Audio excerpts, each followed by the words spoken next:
선교사 이철입니다. 오늘 제가 말씀도 또 이렇게 전하게 됐는데 요한복음 4장 같이 보시겠습니다. 요한복음 4장 24절.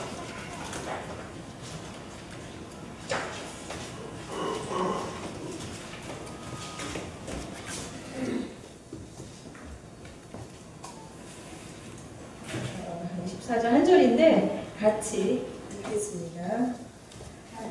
하나님은 영이시니 예배하는 자가 영과 진리로 예배할지니라. 제가 하나님은 영이시니 이 말씀을 제가 전해드리려고 합니다. 네. 여러분들은 하나님이 어떤 분이시라고 생각을 하십니까? 하나님은 어떤 분이신가? 이렇게 했을 때 어떤 생각이 떠오르시는지. 하나님 전능하신 분, 창조자가 익숙하죠 우리한테. 네, 예수님께서 하나님은 영이시니라고 이렇게 이제 말씀하시는 것은 하나님께서 어떤 분이신지 하나님의 존재 양식에 대해서 가장 간결하면서도 정확하게 표현을 하시는 것입니다.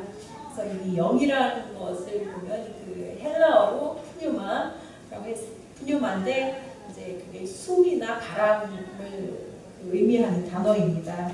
그래서 하나님이 영이시다라고 했을 때 우리가 여기에서 신학자들이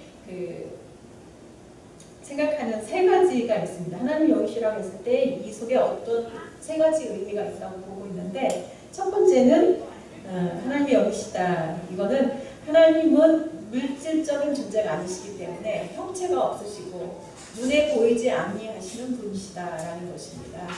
그래서 우리가 하나님을 볼 수 없는 분으로 다 알고 있죠. 예, 근데 영이시라고 했을 때 그것을 의미한다는 것을 좀 우리가 이렇게 기억을 하고 있어야 합니다. 그래서 이렇게 보이지 않는 하나님을 어떤 형상화하는 거, 예를 들면 다른 타종교에서처럼 우상으로 만든 동상이나 우상으로 만들거나 아니면 어떤 그림을 그려서 하나님을 나타내는 것은 굉장히 비성경적인 것입니다. 그래서 굉장히 또 우리가 이렇게 하나님께서 또 금하신 게 뭐냐면 출애굽기에 보면은 출애굽기 20장 4절에 보면은 이제 십계명이 쭉 나오죠. 제2계명에서는 뭐라고 하셨냐면 너를 위해 새긴 우상을 만들지 말고 또 하늘에 있는 것이나 아래로 땅에 있는 것이나 땅 아래 물속에 있는 것에 어떤 형상도 만들지 말며, 이제 하나님을 우상으로 만들지 말라는 건데, 어떤 형상도 만들지 말라고 했을 때 그러면 하나님께서 인간의 그 예술적인 표현까지 금하신 것이냐? 그건 아닙니다. 어떤 형상을 만들 때 그것을 그러니까 숭배의 대상으로 만들지 말라는 거죠. 그래서 우리가 예술적인 표현으로 그거 하는 거는 하나님 허용하신 건데, 그걸 단지 숭배의 대상으로 만들지 마는데, 근데 이제 보면 너를 위하여 새긴 우상을 만들지 말고, 그러니까 우상을 만드는 것은 누구를 위한 것이냐면 자기 자신을 위한 것입니다.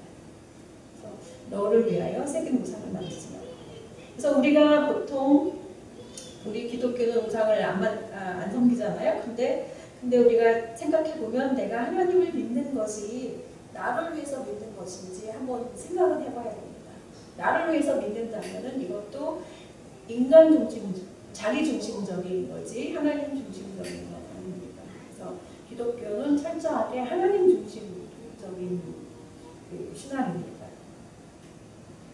그 당시에 팔레스틴에 부어 만든 우상도 있는데 새긴 우상이 이렇게 많아서 여기서 새긴 우상을 만들지 말라고 이렇게 이제 이스라엘이 가나안에 들어가기 전에 하나님께서 율법으로 주신 것입니다. 그래서 이 우상은 인간의 이기심과 잘못된 종교심이 결탁해서 만들어낸 것인데, 하나님께로 인도하기보다는 하나님께로부터 계속 멀어지게 하는 거죠. 그리고 우상 숭배하는 종교들이 대부분 굉장히 타락하죠. 성적으로 굉장히 물러나고, 정말 우리 기독교의 하나님하고는 거리가 굉장히 먼 그런 종교가 되는 거죠. 아담이 타락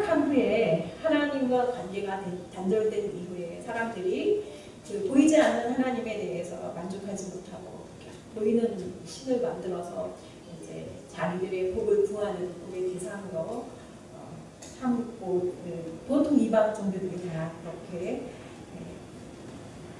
그런 현상을 나타내는데 이제 제2계명에서 하나님께서 이렇게 엄격하게 그 형상 만드는 것을 금하셨습니다. 그러면 왜 하나님께서 그 형상을 만들지 말라고 하셨나? 이렇게 생각해 볼 수가 있는데 하나님은 유언하신 분인데 이 유언하신 분을 무언하신 분을 어떤 유언한 어떤 형상으로 이렇게 만든다는 것은 하나님의 그 속성 자체를 다 표현도 할 수 없을 뿐더러 하나님은 굉장히 모독하는 것이라고 저는 생각을 합니다. 그래서 그 무한을 유언에 담을 수가 없는 거죠. 그래서 형상이라는 거 우리 인간의 손으로 뭔가를 해서 하는 것은 하나님께 굉장히 불경스러운 것이다.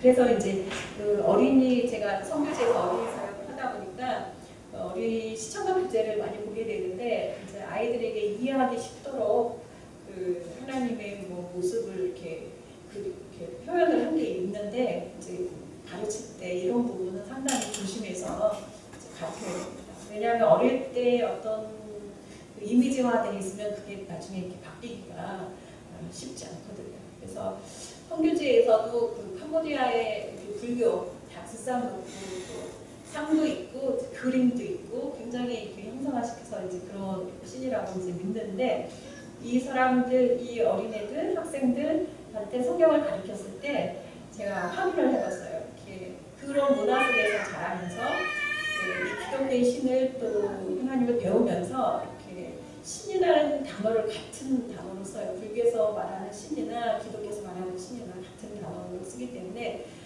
이렇게 그 프레아라는 그 신이지 프레아인데 캄보디아 말로 그 단어를 들었을 때 머릿속에 그 어떤 신의 형상이 자동적으로 떠오르지 않냐 그랬더니 떠오른다고 그러더라고요. 일부러 생각하려고 하지 않아도 이게 그 보는 문화 속에서 이 사람들이 이제 어려서부터 성장을 하기 때문에 그랬을 때 하나님이라는 그게 하나님도 아닐 뿐더러 이렇게 하나님을 상상하게 만든다 이제 이렇게 제가 가르치고 있습니다. 그런데 그러면 의문이 생기실 겁니다. 그러면 성경에는 시편에도 굉장히 그런 표현이 많이 나오는데 하나님의 얼굴, 하나님께서 얼굴을 들으시고 얼굴을 내게로 향하시고 또 하나님의 손, 오른손 이런 표현들이 나오는데 좀 하나님은 물질이 아니시기 때문에 형체가 없으신데 이런 표현들은 그럼 어떻게 이해를 해야 하는가 그런 의문이 생기실 텐데 이제 이거를 그 신인, 동형, 동성론적 표현이라고 이렇게 이제 얘기를 합니다. 그래서 하나님은 신인, 동형, 동성론적 표현. 그래서 하나님께서 실제 손, 얼굴 이런 걸 가지고 있다는 그런 표현보다는 인간이 하나님을 이해하기 쉽도록 인간의 언어로 하나님이 실제로 살아계셔서 활동하신다는 것을 그렇게 표현하는 것으로 이해를 해야 한다고 합니다. 그리고 또 보면은 구약에 보면 아브라함이나 야곱이나 또 이스라엘의 70인 장로들이 하나님의 얼굴을 봤다고 이런 표현도 나오거든요. 근데 이런 표현도 하나님의 얼굴을 직접 봤다는 그런 표현으로 보는 게 아니라 하나님의 영광의 한 면모를 봤다. 이렇게 이해를 해야 한다고 합니다. 왜냐하면 하나님은 눈에 보이는 분이 아니시기 때문에. 그래서 디모데전서 1장 17절에도 보면은 영원하신 왕 곧 썩지 아니하고 보이지 아니하고 홀로 하나이신 하나님께 존귀와 영광이 영원무궁하도록 있을지어다. 보면 보이지 아니하고 이렇게 나오죠. 그리고 또 골로새서에서도 보면 1장 15절 그는 보이지 아니하시는 하나님의 형상이시다. 그는 그러니까 그리스도는 보이지 아니하시는 하나님의 형상이시다. 그 성경 신약 곳곳에 하나님을 보이지 않는 분이라고 이렇게 말씀을 하고 있습니다. 근데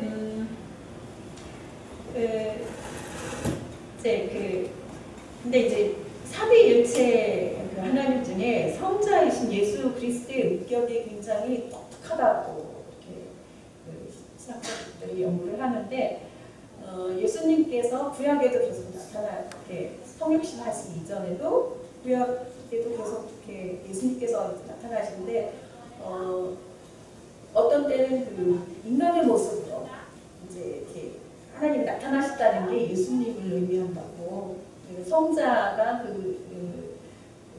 성자의 인격이 이렇게 이렇게 표현됐다고 이렇게 신학자들이 연구를 하고 있습니다.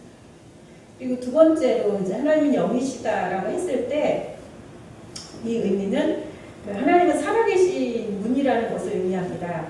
형상이 있지만 생명이 없는 우상과 달리 하나님께서는 살아계셔서 하나님의 그 주권으로 우주 만물을 다스리시고 또 하나님의 백성들의 삶을 관여하시고 이끌어 가시죠. 그래서 아담 이래로 인류 역사에 수많은 사람들이 태어나서 이제 살다가 죽어갔지만 하나님께서는 시간과 공간을 초월하셔서 영원히 계시는 분이시죠. 하나님에게는 시간이 의미가 없는 것입니다. 하나님은 영원히 현재에 계신 분이시다. 하나님께는 과거, 미래가 없고 영원한 현재 속에 계신 분이 하나님이시다. 그래서 이 살아계신 하나님께서 뜻대로 인류를 이끌어 가십니다. 또 세 번째로 하나님은 영이시다라고 했을 때 이제 하나님께서는 지정의를 갖고 계신 존재이시며 인간과 관계를 가지시는 분이라는 의미가 이 속에 들어 있습니다. 처음 살아 아담과 하와와 긴밀한 하나님의 관계가 죄로 인해서 단절됨으로써 인간에게 영적인 죽음이 그즉시 하나님과 관계의 단절이 영적인 죽음이죠. 그리고 이제 육적인 죽음을 맞게 되고 그다음에 죄로 인해서 모든 질병과 모든 비참, 인간의 모든 고통이 죄로 인해서 초래되었는데 이 영이신 하나님께서는 현재도 예수 그리스도를 통해서 그 관계를 회복시키시기를 원하고 계십니다. 그래서 예수님께서 그 깨어진 관계를 회복시키기 위해서 대신 죽으시고 부활하시고요. 죽음의 권세, 사단의 권세를 이기셨죠. 이기셨다 이것이 복음인데 그 예수님이 죽으시고 다시 부활하신 게 복음인데 그러면 왜 그것이 복음이 될 수 있냐? 우리에게 기쁜 소식이 될 수 있냐? 왜냐하면 그리스도의 그 죽음에 우리 신자들이 참여함으로 우리 옛 사람이 예수 그리스도와 함께 십자가에 못 박혀 죄의 죽을 몸이 멸하여 타락한 본성이 힘을 잃게 되고 그 다음에 우리가 그리스도의 부활에 참여하면 그 새로운 생명의 힘으로 하나님의 형상이 회복되기 때문에 그것이 우리에게 된 소식인 것입니다. 그렇게 되면 이제 모든 인간이 이제 타락해서 자기 중심적이 된 모든 지정의가 다시 하나님 중심으로 이렇게 변화된다고 합니다.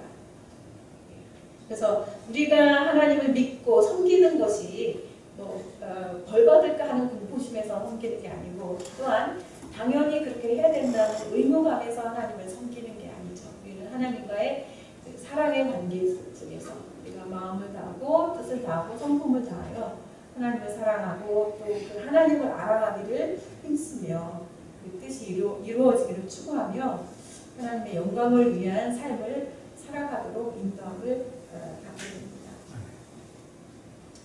하나님은 어떤 분이신가 이제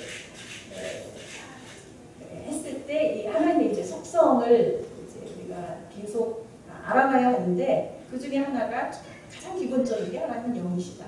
하나님이 영이시다라는 그 속에는 하나님은 보이지 아니하시는 분, 물질적인 존재가 아니시기 때문에 형체가 없으신 분이라는 것, 살아계신 분, 그리고 지정의를 갖고 계셔서 이 인간과 관계를 맺기 원하시는 분이라는 세 가지 뜻이 있고 그 다음에 하나님의 전능하심, 공의, 자비, 사랑 하나님 속성들이 굉장히 많은데 계속해서 여러분들께서 하나님을 알아가시면 큰 은혜가 있으시리라 생각합니다. 그래서 우리 문화 속에서 형성된 신의 개념이 아니라 성경에서 가르쳐주는 계시해 주시는 그 하나님의 속성을 우리가 바로 알아가야 된다고 생각합니다. 어느 문화에나 그 나름대로 그 문화가 갖고 있는 그 추월자, 전능자에 대한 개념이 있는데 우리는 그거를 따라가는 게 아니라 이 성경에 계시된 대로 하나님을 믿고 섬기는 게 바른 길이라고 생각을 합니다. 그래서 캄보디아에서 특히 이제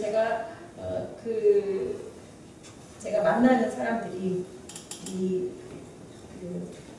기독교의 성경적인 하나님을 알아가도록 그리고 또 이렇게 성경을 가르칠 때 어떤 개념에서 이 사람들이 이걸 받아들이는지 몇 가지 이렇게 몇 번의 경험을 했는데 제가 이화스랑 그 중학교에서 중학교 1학년, 2학년 성경을 가르치는데 창세기 1장부터 12장까지 이제 아주 기본이기 때문에 그리고 이제 중학생 정도 되니까 성경 시간에 안 들어올 수업을 안 들어요.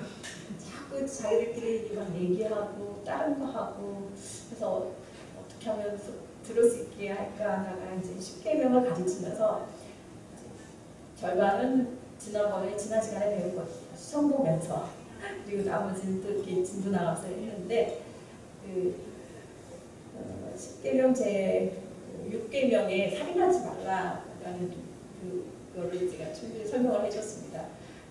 살인하지 말라 했을 때 살인의 대상은 누구냐? 다른 사람과 자기 자신도 거기에 다 포함되는 거다. 그래서 살인하지 말라고 하신 게 다른 사람뿐만 아니라 자기 자신도 살인하지 말아야 된다. 이제 그걸 가르치고 그다음에 시험을 봤는데 문제를 냈어요. 살인하지 말라 했을 때 그 대상이 누구냐 했더니 한 몇 명의 애들이 사람과 짐승. 그래서 제가 불교적인 그 살생금지의 그 사고 속에서 그걸 또 이렇게 듣고 이게 규정이 안 된 거죠. 그래서 저도 그 처음 보고 나서 이런 그걸 알게 됐어요. 그래서 어떻게 하면 성경을 제대로 이제 잘 가르칠 수 있을까 고민을 했는데 이 불교적인 거하고 좀 많이 비교를 하면서 가르치면은 더 이해하고 혼돈이 덜 오겠다 이제 그 생각을 제가 하게 됐는데 그래서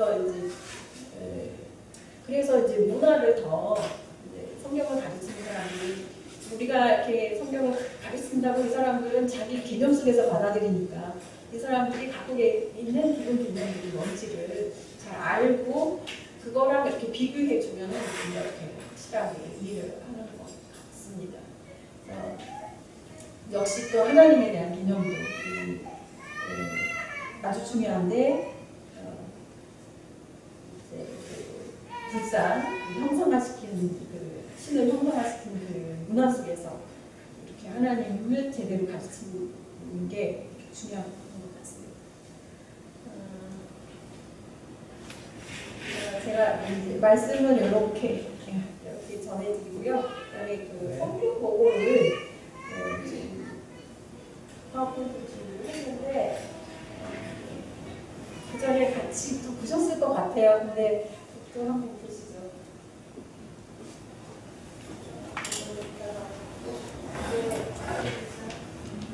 여기가 공원진료소 입니다. 작년 2016년 10월 21일 날 오프닝 세레모니를 했고요. 그 마을에 주민들과 아름답게 풀어져서 아마 이 동네의 명소가 될 것 같습니다. 저는 앞에 이제 간판이 1차 보건진료소 이런 동물이 아주 깨끗하고 예쁘게 잘 지어져서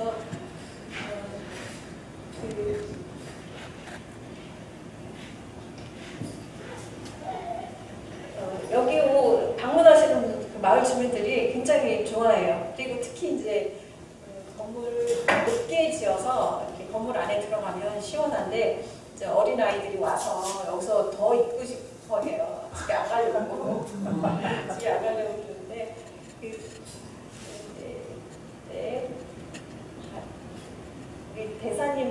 오셨고요. 대사님이고요. 그리고 더 멋진 세상 호언해준 우리 홍콩 대사님, 대사님 김광호 홍콩 대사님 우리 현재 두 분수가 이제 오셨고요. 우리 저희 신춘의 회장님 대사 이렇게 해서 이제 그 안에 내부인데 홀에 있고 그다음에 약국이 있고 여기 이 안쪽이 또 진료실이 있습니다. 그래서 이 홀에서 마을 한 15개 마을 이장님들하고 면장님하고 같이 이제 그 의료 단기 팀이 오는 거에 대해서 같이 회의하는 모습이고요. 저희 현지인 의사 선생님 선생님입니다. 첫날 진료실 문 열었을 때 첫날 방문했던 분들이어서 제가 사진을 찍었고요. 대기실에 앉아 계신 분 보고, 그다음에 이렇게 진찰 보고 이제 어린아이들이 그 전체 방문하는 환자들의 한 50%를 차지하고 있습니다. 여기 이화의료원 팀이 와서 의료 사역을 할 때 찍은 건데 정형외과 선생님이 간단하게 그 절개술도 했고요. 그리고 이제 이거는 침술 하시는 분이 오셔서 어린아이들이 그 성장침 이렇게 놔주시는 모습입니다. 그리고 이제 농촌 사회이기 때문에 이렇게 어른들이 연세 드신 분들이 이제 그 노동을 많이 하셔서 근 골격계 쪽으로 굉장히 문제가 많으세요. 그래서 대부분이 이제 그런 분들이세요. 진술을 하시는 거고, 그다음에 이제 그 어린아이들이 이제 주변에 있어서 그 장난감을 좀 이렇게 빛이 나게 해놓고 아이들이 와서 이렇게 뭐 만들기, 조립하기 뭐 이런 거를 하게 했더니 이제 와서 이렇게 노는 모습입니다. 그리고 이제 여기는 왼쪽에 있는 게 이제 예배당입니다. 제가 현지인 교회에 나가는데 거기 그 지역에서 영국 선교사가 20년 동안 살다가 돌아간 지 2년이 된 예배당인데 이 예배당에서 매주일 예배를 드리고 있어요. 토요일 날 어린이들이 한 뭐 50명 정도, 40~50명 모여서 성경을 가르친다고 그러고 주일날 예배를 드리는데 이렇게 주일 예배를 드리는데 제가 이제 계속 2월 달부터 이 교회에 참석을 하니까 이제 그 교회 리더가 그 목사님 전문 그 신학을 하신 분이 아니고 평신도면서 그냥 성경 훈련 받은 분이 주일날 예배 설교를 하고 있더라고요. 주중에는 별다른 모임이 없고 제가 계속 나가니까 이제 저한테 설교도 해달라고 그러고 또 매번 이제 예배 때 기도시키고 그래서 이 교회에 통역하고 있어요. 제가 통역하고 한 달에 한 번씩 설교하고 근데 한 번은 그 목회자가 저한테 자기 설교를 하고 체크를 해달라요. 자기 설교를 체크해달라고 해서 이제 자기가 신학을 안 했기 때문에 이제 자신이 없고 좀 누군가가 자기를 좀 이렇게 끌어줬으면 하는 것 같아서 설교를 한번 가지고 그 다음에 이제 원하면 미리 설교 본문을 이제 가르쳐주면 내가 성경을 연구해서 좀 이렇게 페이퍼를 작성해서 드리겠다고. 어떤 모습으로라도 이 이제 주님의 몸인 이 교회가 제대로 이제 성경의 진리를 가르치는 교회가 되도록 그 일을 동역을 하고 있습니다.